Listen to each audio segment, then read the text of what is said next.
So in order to do the full yes, yes, no, no exercise, all you need to do is stand with your feet together. Preferably we want you in the corner of an empty corner of a room, because in case you fall as you're going back, the wall is going to be able to catch you.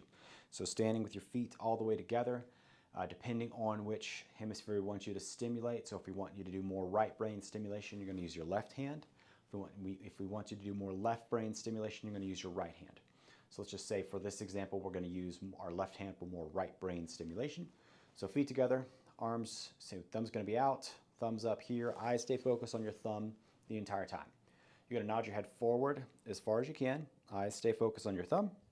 You're going to nod your head back as far as you can, eyes stay focused on your thumb.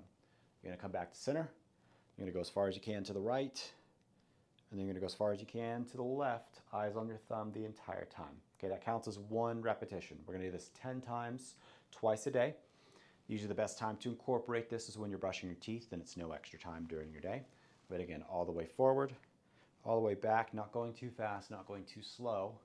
Come back to center, turn your head as far as you can to the right, turn your head as far as you can to the left. Again, that's going to be 10 times, twice a day.